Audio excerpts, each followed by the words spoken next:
Hi, welcome to the House of Sugar Creek. This is my channel and I am Taylor Bradford and I am so glad you're here watching because this is the video you guys were excited to see.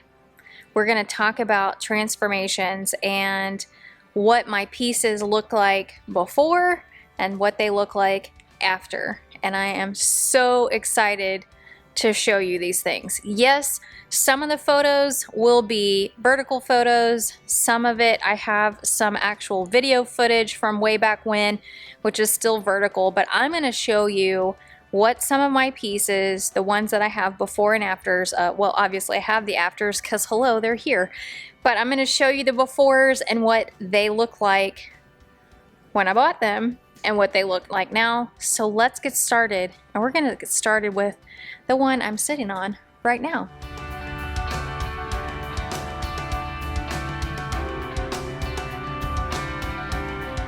So this sofa initially was purchased at an estate sale and it was a baby blue color, as you'll see in these photos. It was a beautiful sofa initially in this crushed baby blue color, and then it sat out in the rain for 5.5 hours and basically was not salvageable. It turned this ugly greenish blue color. There was no way I could ever rent it like that ever again. And I spent a lot of money with ServPro trying to fix this sofa and bring it back to life, and there was just no way. So it went in for upholstery, and now here is the sofa. Look how much different it looks. Now I'm actually getting ready for an event. You'll see all of these easels lined up, ready to go for their marching orders. And I've got bags of pillows over here, and there's the new pink channel back chair that peach, I should say, peachy pink, that was in last week's video. But this is kind of a mushroom taupe color,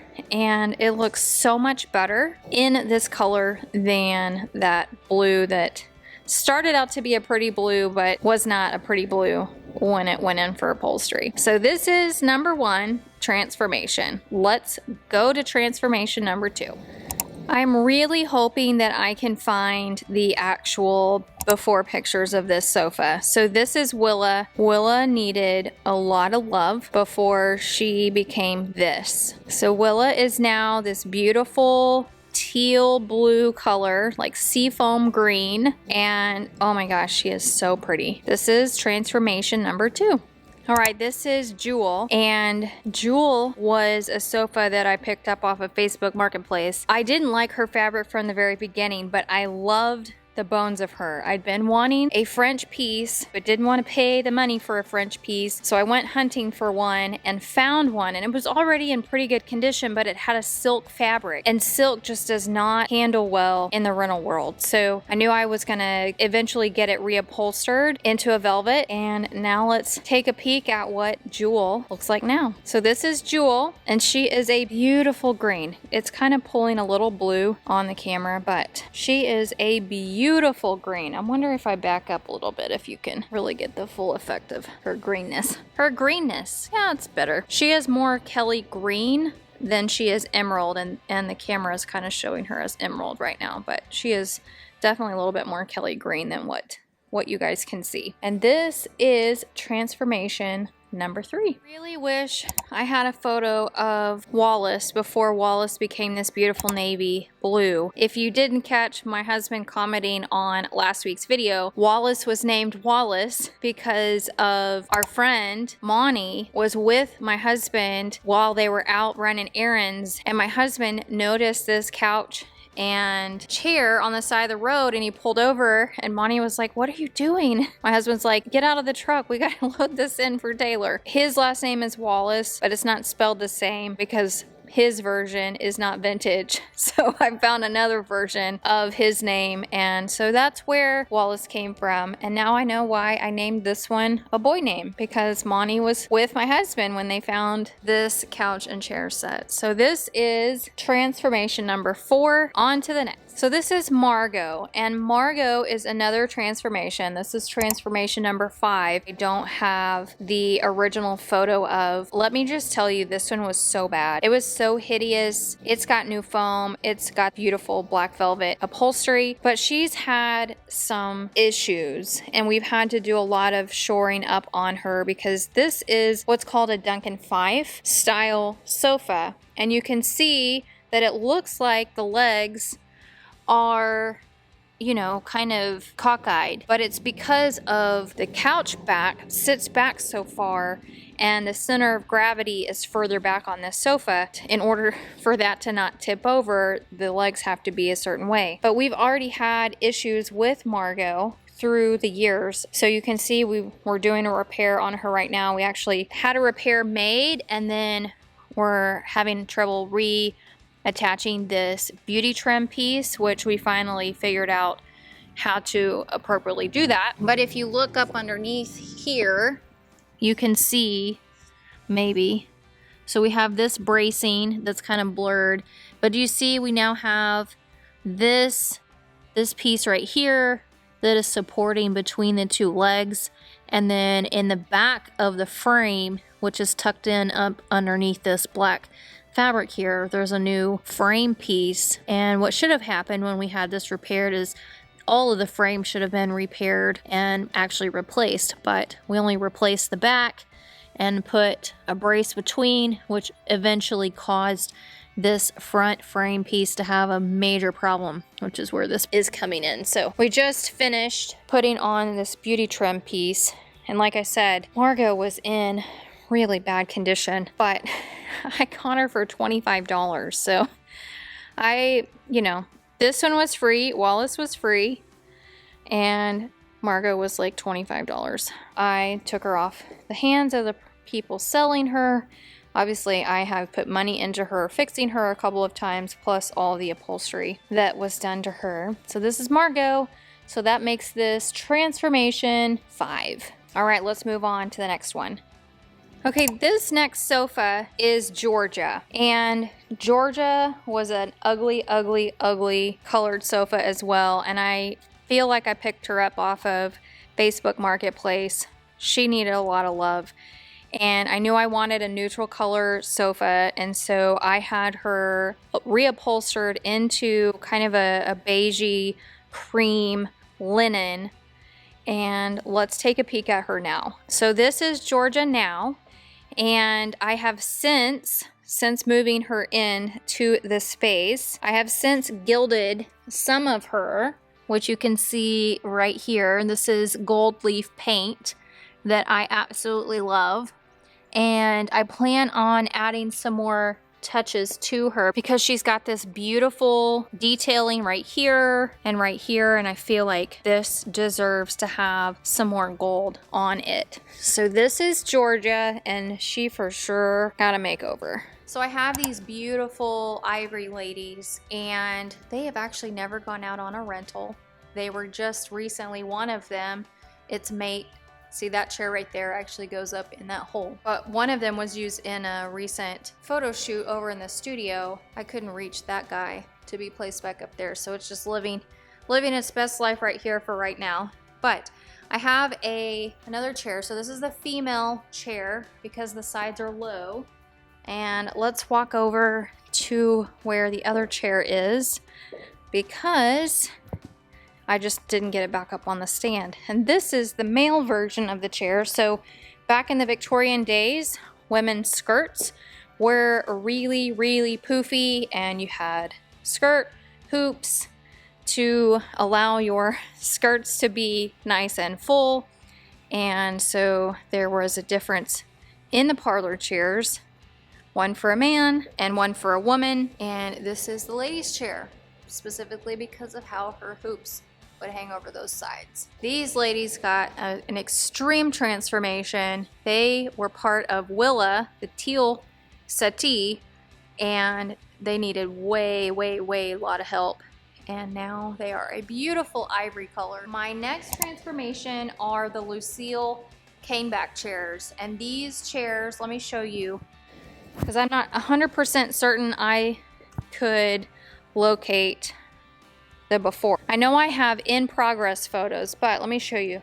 This is similar to what Lucille looked like ahead of time or before, except Lucille has some cushion. She has a tufted back and she has a cushion seat, and this rattan chair has none of those. This is actually a cane backing. This cane back chair has none of that, so I'm still trying to figure out what I'm going to do with it. It will get painted for sure because it's not in the best of shape like this. And I think it had a cushion, but I tossed it because it came out of a smoker's home. So I will for sure have to actually put a sealer on this, or like a Kills on it to block the smoke smell before I do anything. So you're gonna see in progress photos of me working on the Lucille caneback chairs, and now I'm gonna reveal them to you because here are what they look like now. They are such a fun chair grouping to add to a lounge, and they are a popular rental for us, which is why I was really excited to find the one over here that I'm gonna have to, that I just showed you. I'm gonna walk back over there. I actually just heard my tenant fire up his vehicle. That's fun. I'm excited that I found this chair because the Lucilles are really, really popular, and I just wanted another caneback chair. I do not know why I had such a hard time remembering her name. This is Camilla, and Camilla has not been in for upholstery yet. She will eventually because her fabric is starting to deteriorate. Let me show you what I mean by that. Let me just lift her little plastic cover here. If you look on her sofa seat cushion, you can see where the fabric is wearing away. So she will definitely be going in for upholstery work in the very near future, which is okay. I'm totally okay with that because she has been a really great sofa. Well, when I bought her, her belly was hanging out, and I'm going to show you a photo right now of what that looked like, and I'm going to show you some video that I recorded of fixing her and what she looks like underneath. So that is the video you're going to see next, but please remember this was shot a long time ago on an iPhone vertically, so bear with me.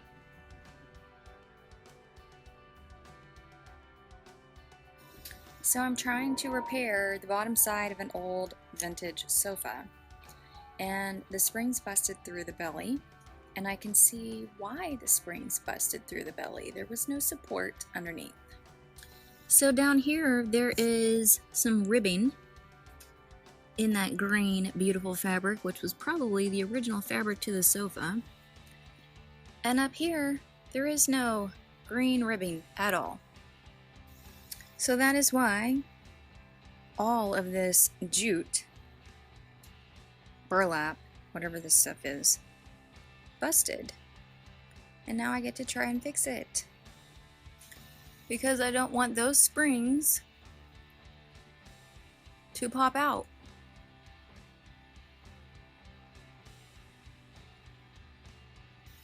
But how cool is this? I've never done this kind of upholstery before. It's a first, and if I mess it up, I do have someone that I can haul this sofa to. But I'm going to try because I encounter a lot of vintage upholstery. I've already been able to manage reupholstering chairs. I don't know that I'm comfortable reupholstering a full sofa, but I think I can do the fixing on the bottom of this. And this is my new webbing that is going underneath. Same stuff as what is original to the sofa. And these are my handy dandy tools to pull out the staples. The upholstery tacks are going to stay in, except I'll probably pull all of these out somehow. So I got my first piece of webbing in, and it is secure. I do need to get some longer upholstery tacks for this piece. I'm actually really impressed with myself, but now I actually need to buy some upholstery tacks because I was just using what I had removed, and I definitely need more. She is just so pretty now, having her belly fixed, and that's really all I did. Now I have gone in and kind of oiled the wood, but once she goes in for complete transformation with new upholstery, she will most likely stay in this color. So I'm really hoping I find another latte colored or mocha colored or coffee au lait colored fabric, because this is a really popular sofa, so I have to be very careful about changing her too much. And finally, you are meeting Bernadette. Bernadette was a sofa that I bought off of a friend, and she needed love as well. So I picked this beautiful pink fabric for her, and this is what Bernadette looks like now. Here is Bernadette. Now on my website, if you were to go to sugarcreekeventrentals.com, you're going to see Bernadette on there, but you're not going to see her with this new beautiful gold gilded trim. To me, after I had her upholstered and she kind of sat here in this spot for a while, I was just like, that wood trim is just not really doing her a lot of favors. So I decided to gild her, and what a difference that made. Like, absolute difference. So I do need to come back in and touch up. I actually ran out of gold gilded paint, and, well, gold leaf paint, I should say. So up here needs to be done, but you can see if I walk back here behind her where I have not painted. So you can see the original wood. Look how terrible that looks. She looks so much better with the gold. And oh my gosh, so much better with the gold. So you guys, these are my transformations so far in my inventory. And I just had a friend actually reach out to me from my last YouTube video that said, hey Taylor, I've got a piece that I think you would appreciate. It needs some love, but would you be interested? And she sent me a picture of it, and I was like, oh my gosh, yes, I'm totally interested in that. So stay tuned for that. Now, I don't know if I'm going to get adventuresome with upholstering it myself, but it might be something for me to attempt to tackle. I've done the Lucille canebacks and no problems with those, but I don't know how to do this type of edging. I think this is called cording or piping. I'm not a sewer, and that takes some skills, and I don't even have a sewing machine, so I might have to reach out to somebody to help me do that part. But I could do the heavy lifting and then find somebody to follow behind me to do all of the, you know, all of the edging and the cording and that kind of thing. So I hope you enjoyed that, the transformations of my collection and what they started out as and what they were transformed into.